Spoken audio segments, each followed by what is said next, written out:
that set us up to go see Dogman. Yeah. And I will tell you that when I walked into Dogman, I had a good impression from the Captain Underpants movie, and all I was expecting was something kind of similar. I'm like, okay, I mean, I'd seen the trailers, and I was just like, okay, well, all I want is just something that's like kind of funny, like the Captain Underpants movie was, that kind of made me like have like a dumb giggle. And just wasn't that serious. I didn't need anything much out of it, and I got a lot more than I bargained for. Yeah. Kat, I'm gonna put this on the table right now.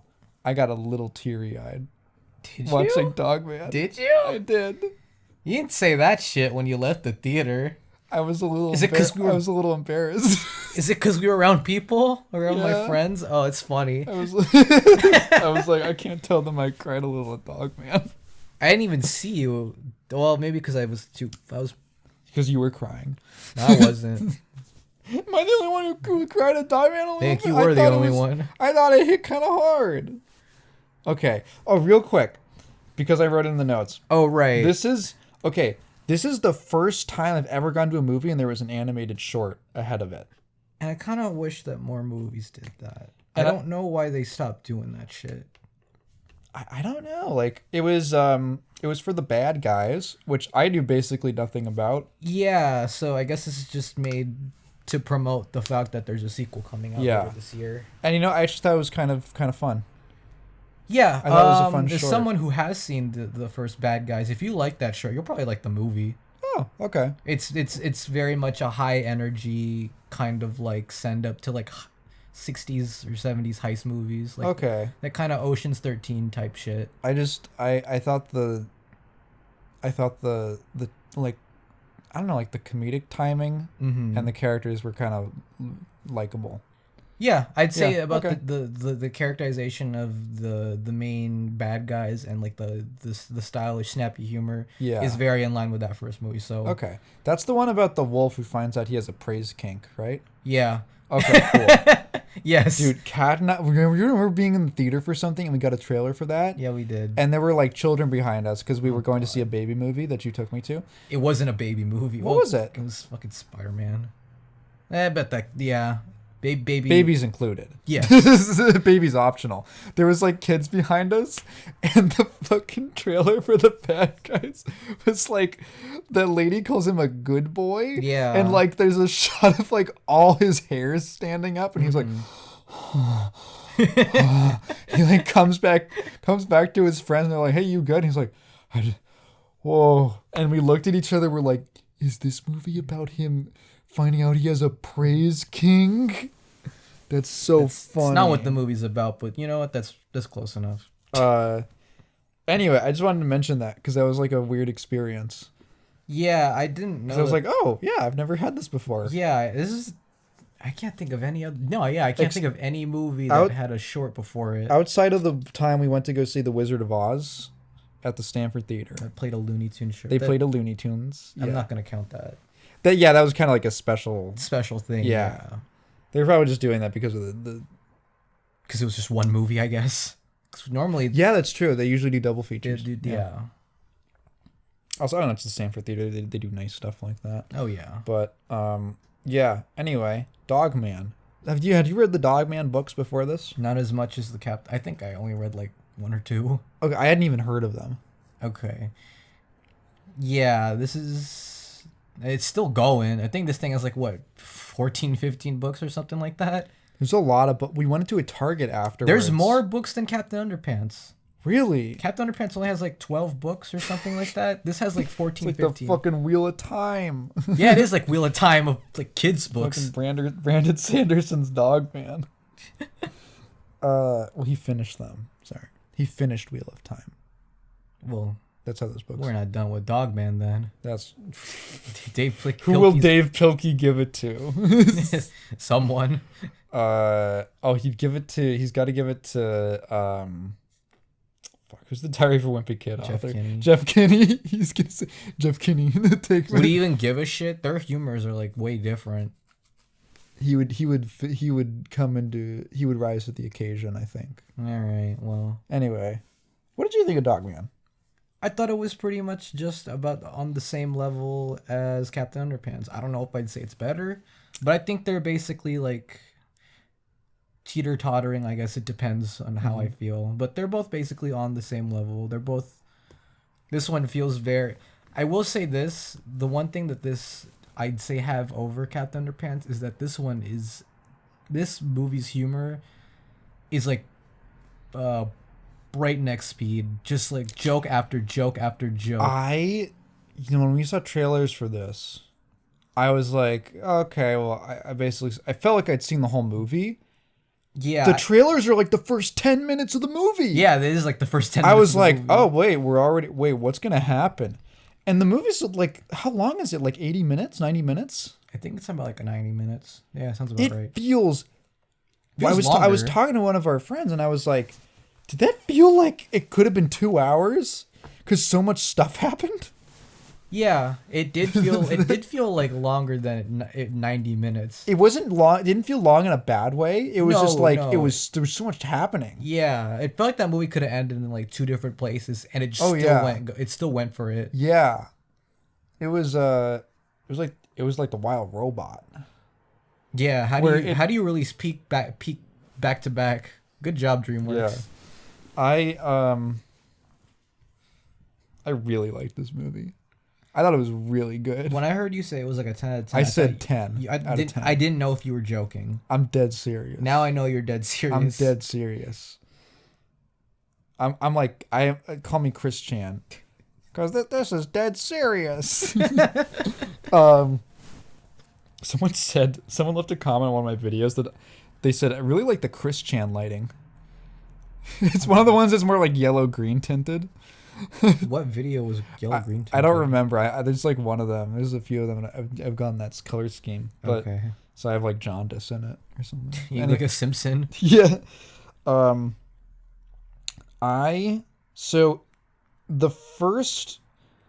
This movie started out and I was like, oh yeah, this does feel a lot like Captain Underpants. It's just kind of like gags and humor, and it's not taking itself very seriously. And then it kind of starts to reveal that it's actually like about something. Yeah, it has a plot. And it has a story. Well, yeah, I guess a story. Everything has a plot. Sure. And everything has a story. Yeah, good point. So I don't even... So the basic setup of Dogman is that, like, again, because it's really silly. It's that there's like a police officer with a little dog companion, and they get into an accident because they're chasing Petey the cat. Played by Pete Davidson. Played by Petey the Cat Davidson. And the man's head is just fucked up. It's kaput. Yeah, it looks like the Invisible Man. And the dog's body is kaput. Yeah. So they stitch the dog's head onto the man's body, which somehow makes him grow fur everywhere. Yeah, I didn't notice like the hands. I'm like, oh, how did that? Well, whatever, fine. It's whatever. It doesn't matter. It's literally being written by like 2 kids. Yeah, that's like the meta thing is that Dogman is a comic that George and Harold write. Yeah, isn't that right? Yes. It's like one of their stories. So they're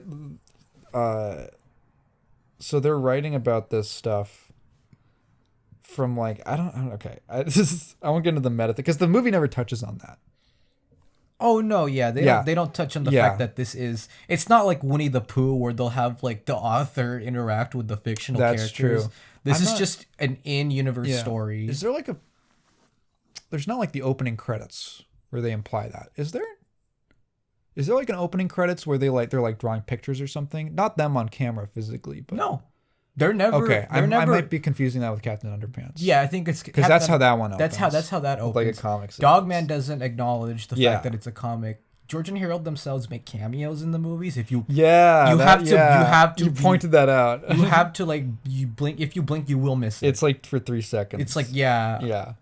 But other than that, this is just an in-universe story. It starts out as this really simple, just like. Dogman is like a super cop, and he's got to fight Petey the cat who hates good do-gooders. And he has a little Asian Ramona Flowers assistant. Yeah. Who has some pretty funny... Yeah. Makes a Fallout reference, according to our friends. No, it's because she's like, you paid me in bottle caps. And our fucking friend was like, follow New Vegas? So then it, like, I'd say the turning point of the movie is like literally, so genuinely, like the first 20 minutes is like fairly shallow, where it's like back and forth gags. Mm-hmm. There is the bit about Dogman going home and realizing that his girlfriend has left him, which for another dog and another man, which is funny as hell. I kind of laughed at that. I'm like, oh shit. And then he buys a dog house. Yeah. And he walks in the dog house and it's like a full-sized house inside. Yeah. Which is really funny. And he listens to Hank Williams. And I'm like, I don't think I've ever watched a kids movie where Hank Williams is in the soundtrack. Such a specific reference. It's I appreciate that. I don't know why. Yeah. So there's like a little bit of like, okay, it's not doing anything crazy. Mm-hmm. It reminded me of like The Emperor's New Groove, where that shit had like joke after joke, like every minute. Yeah, that's really how the movie starts off with, and I thought that was fine because it never felt overwhelming. Mm-hmm. I thought it was very funny. I thought this was a really funny movie. Throughout this movie, I laughed my ass off. I think probably more than Captain Underpants, honestly. There's a lot of really good, like, absurd humor in this one. Yeah. There's a lot of good sight gags. It almost felt like an Aardman movie in terms of just how breakneck the comedy was. Do you remember when the police chief has to like show Dogman something's top secret, and they go to his desk. There's like it's like some Indiana Jones. There's like a 30-second lead up to like him making sure no one's around. Yeah, and then he like opens the drawer to his desk, and there's like a secret passage down it, and they go down, and there's like 3 levels that they have to walk down underground, and then they walk back up the stairs. It's like this whole montage of them going through like all these secret passageways, and then they just come back out up on the ground level they come out of the other cabinet. The other cabinet, filing and then it's just like in the drawer. Yeah, and it's like it's like a almost minute-long joke. Yeah. That's dedicated to them just over I don't even know. It's like excess. The joke is like the excess. It felt like a Family Guy joke. Yeah. Like that's the twist, is that it was just there the whole time and they come back up. There's shit like that all over the movie. It's really fun. It's really funny. Yeah. Dogman as a main character. Okay. Dogman is the main character. Mm-hmm. But the other main character is Petey. Petey is not really the villain. He's not. He's kind of he's like the antagonist. He's an antagonist, but he's like an antagonist that has like an arc. Like, I'd argue he has the bigger arc. Oh yeah, no. Over Dogman. I was thinking about this in literary terms. Dogman would be considered to be a what is it? A flat protagonist. Yeah. Which means Dogman himself does not really develop as a character. Yeah. But what he does affects the people around him. Yeah. And he is the catalyst for change. Mm-hmm. While not changing very much. In other structures, antagonistic forces work on the protagonist, on like a dynamic protagonist, which forces them to change. But this is like this is the inverse.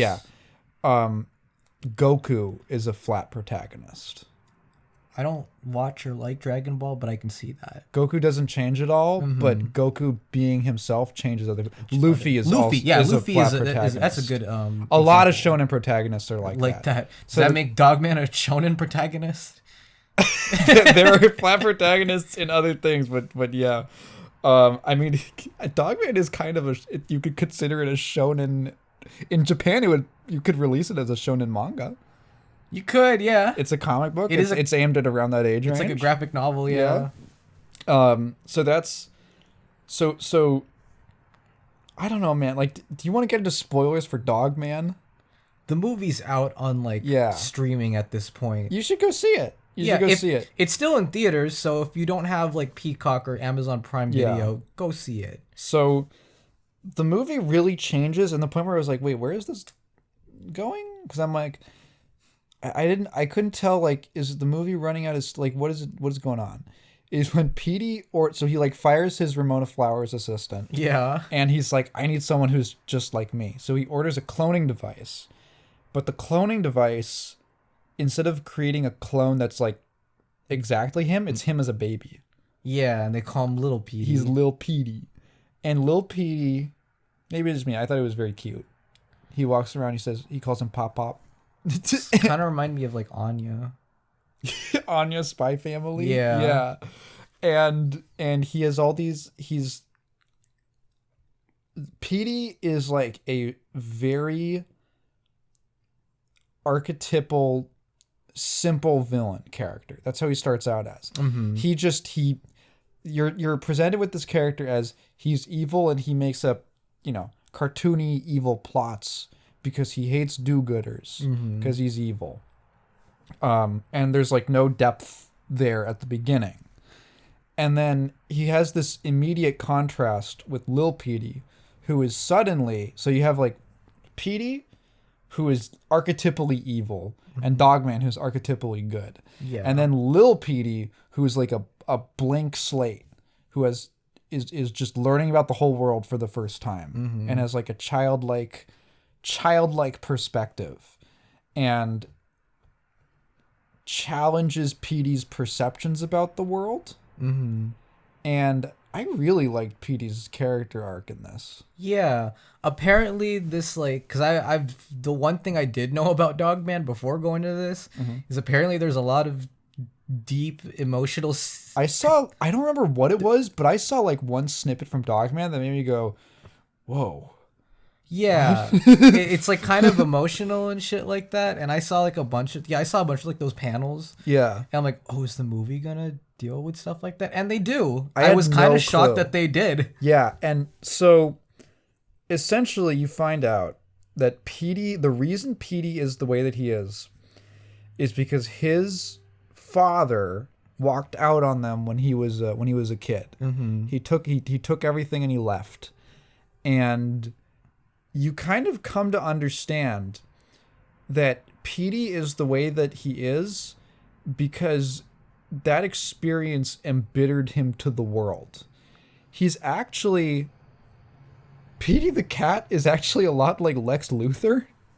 Yeah, honestly. Like Lex Luthor's motivation, or like his character, like his explanation for his character, is that, well, I guess for the audience, Lex Luthor's whole deal is that he's like a piece of shit, and he's really powerful. And his whole idea is, well, it's okay that I'm evil. This is in like simple terms.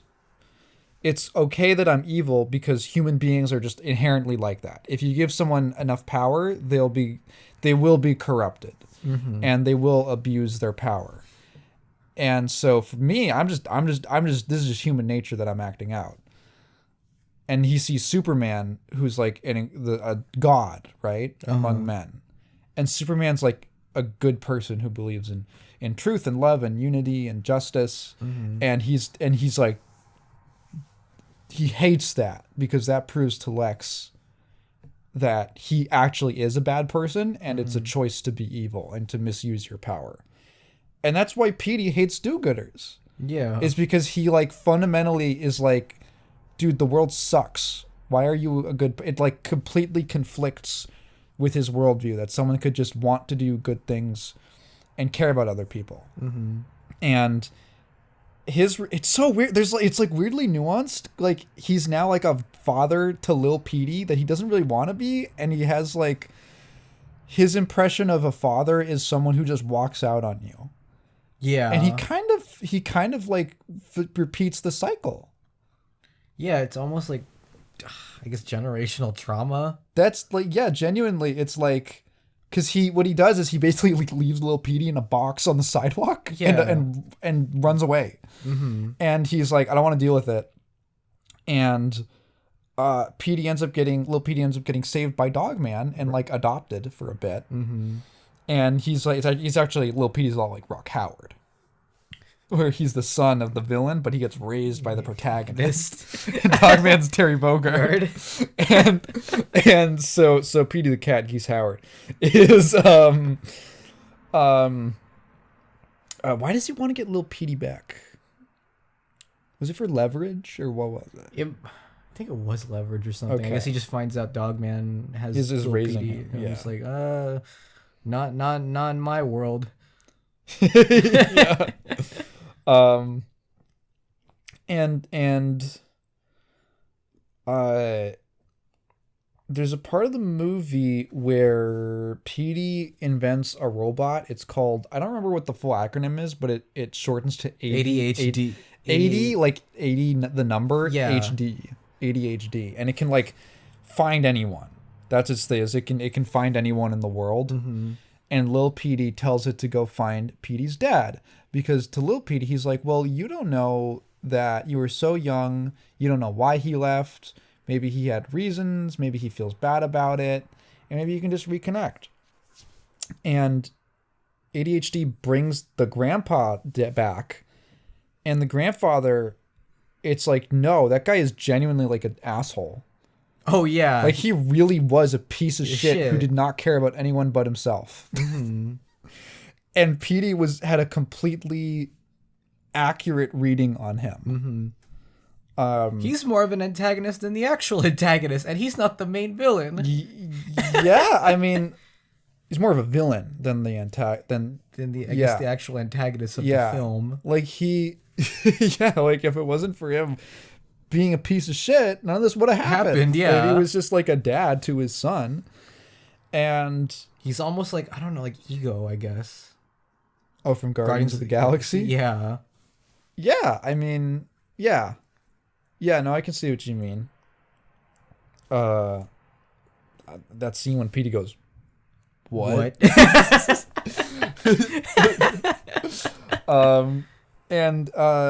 So like all this shit happens where Petey kind of like accidentally brings a psychic cyborg fish back to life. Fucking Ricky Gervais. Ricky Gervais, evil cyborg psychic I like fish. that this movie got terrible, shitty people. I'm fucking with you. Pete Davidson's fine, but like he plays assholes in movies all the time. Yeah. But Ricky Gervais, on the other hand, now that's perfect he casting. hasn't done anything. He's just kind of annoying. He's kind of a shithead. You're telling me you believe in a magical man in the sky?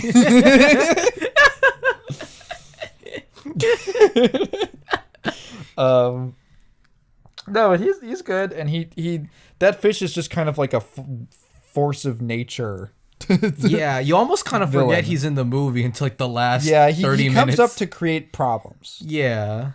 It's funny because like the antagonist and the villain are not like aligned roles in this movie. Oh which yeah, is kind of interesting. They have like different motives. Yeah. Okay, are we recording? I think it's picking up. Okay. Okay, yeah, that is. Okay, cool. Anyway, we dropped out again because I jostled the cable. What were we talking about? The Ricky Gervais fish. Yeah. He shows up to basically create a climax, which was very fun. Uh-huh. Oh yeah, it's a lot of fun. They do like a giant robot kaiju battle. Yeah. Where the giant mailman robot suplexes a house. What's An up with evil living what's house. up with us watching movies in theaters where there's a giant something that suplexes something else? I don't know. Fucking King Kong suplexing Godzilla. I'm not even like a big wrestling guy. I just know really like when people do that. I know there's wrestling people who will be like,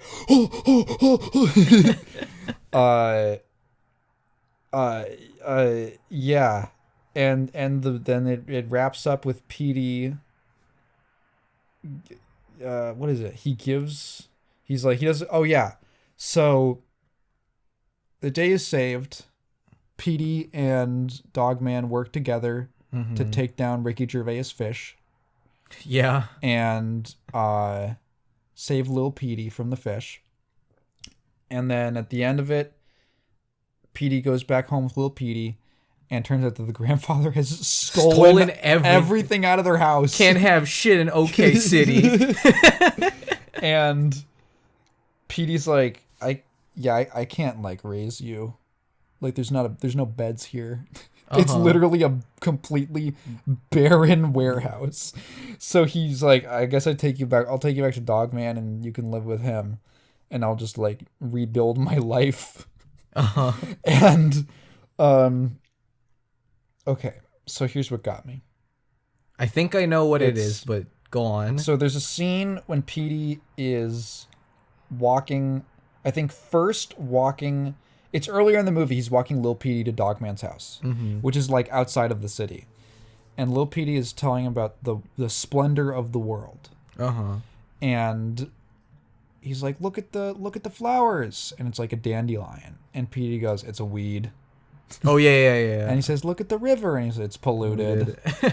And he can't he can't see the beauty of the world. It's like the half glass full, half glass he's empty half thing. empty. Yeah.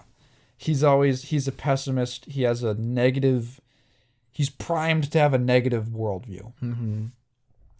And he takes little Petey back and he gives him a Dogman. And as he's walking back, he sees the weed, and then he kind of, without saying anything, he plucks it out of the ground, and then he sees the bottle in the river, and he picks the bottle up out of the river, and he puts the dandelion in the bottle as it's like a little vase. And I was like, oh shit. That's really beautiful. Because Petey's character arc and the lesson that he learns is that, because again, the dad was a genuine piece of shit. Oh yeah. And treated him really badly and walked out on him. And his view is that like, well, fuck everyone then. Fuck everything. And what Lil Petey and Dogman teach him is that guy was a piece of shit, but I don't have to be. And that made me a little emotional. That made me like, I was like, oh, the way it was presented, and I was like, wow, that's like a really nice moral lesson, I guess. And it's like, I don't know. It felt, and it wasn't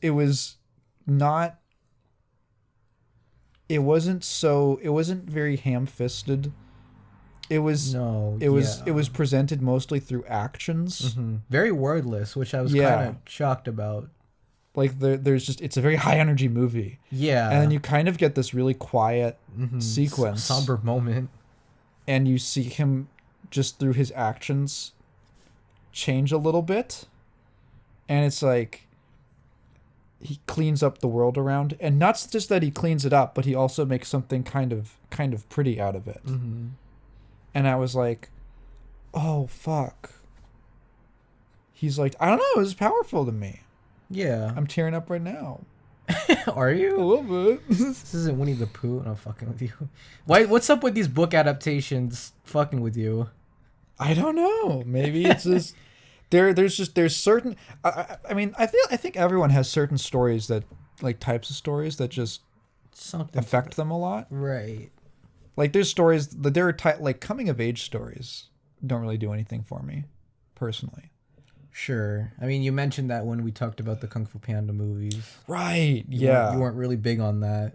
Yeah. Not that it was bad, but it's just like, yeah. No, that was like a where am I from? What still kind of fits in that? Yeah, kind of, sort of. That kind of like, you know, I wasn't super into Catcher in the Rye. Actually, it's funny.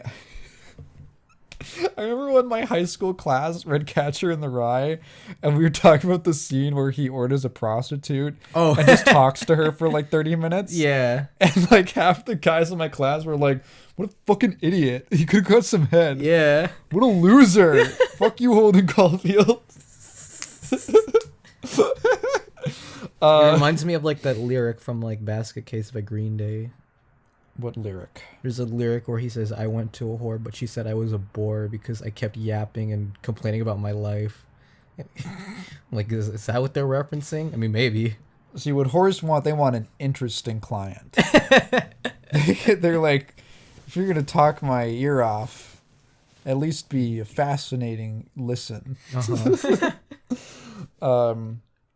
Yeah, I don't know. I really liked it. And then at the very end, they agreed Petey comes back.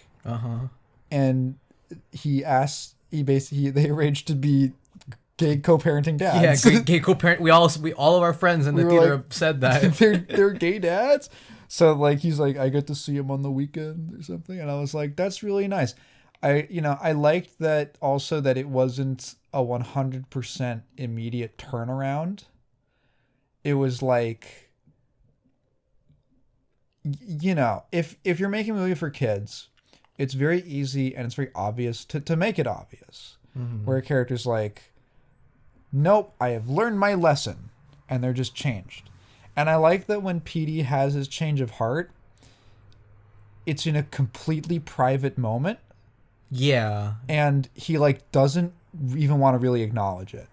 Oh yeah, definitely. And he's in like the first step of changing who he is. And he's like, yeah, fine, like I see him sometimes, and like don't make a big deal out of it. It's not like, oh, we're all friends now. Yeah. I liked it. It was surprisingly subtle. It was surprisingly nuanced. I thought it hit some kind of interesting themes, and it in my opinion, with the subject matter, it didn't take the easy way out. They could have easily had the dad be like, oh, I had a reason to, I'm so sorry. Petey, I've been looking for you. And it's like, oh, well, is that how he like gets to learn about forgiveness? Oh, maybe he wasn't. It's like, no, because the more important lesson is to change your worldview. Right. It's like, you should be able to be a good person even if you were wronged in the past. I don't know. And I was just like, I was just sitting there in the theater, and I was a little misty-eyed, and I was like, fuck, that's a 10. Crazy. You'd think what The Wild Robot was the 10 movie of the two recent DreamWorks movies. I like The Wild Robot a lot. I don't know if I don't know. I would rewatch this before Wild Robot. Like it's shorter. How long is Wild Robot? 110 minutes, like almost 2 hours. Wow. Okay. Yeah. No. I guess that's the case. I don't know. This was very consistently fun to watch. Yeah. Wild Robot was cool because it feels like the movie's over and then it keeps going, but it gets better. Oh, Does that make sense? Yeah, like yeah. Sometimes it's like The Last Jedi where it feels like the movie's over, and then there's another 30 minutes that are bad. That gets worse. And you're like, fuck, dude, it's like fucking Zen from Half-Life 1. Fucking Rey is doing zero gravity platforming. No one taught her how to do the long jump. This is dumb. Yeah. Anything you want to say about Dogman? I pretty much nailed everything that you said about it. Yeah. It's nice. I like the animation. I like that it feels a little different than Captain Underpants. Yeah. This was supposed to be a stop motion movie apparently, but they switched to CG because I guess profitable. Yeah, I can see that. But it still kind of honestly, it looks great. It looks great, yeah, for like a $40 million budget. Looks great. It's no, you go on. I don't know. I like the side characters. You didn't mention much of them. Oh, I love this. I do love the side characters. Yeah. Yeah. Everything about the movie is just very charming. Yeah. I think that's part of the 10 out of 10 reason for me is I just kind of like every part of it. There's nothing... It feels weird saying this. It does kind of feel like we watched a lot of those like 70s Disney movies, like Winnie the Pooh or The Rescuers, where it's got like this like this quaint, it's not too deep, but it's got like a nice rewatchability to it. Okay. It's where it's like, is it the best of the studio's output? Probably not. But it's kind of great to watch every so often. You're talking to the number one Dogman defender now. I guess I am.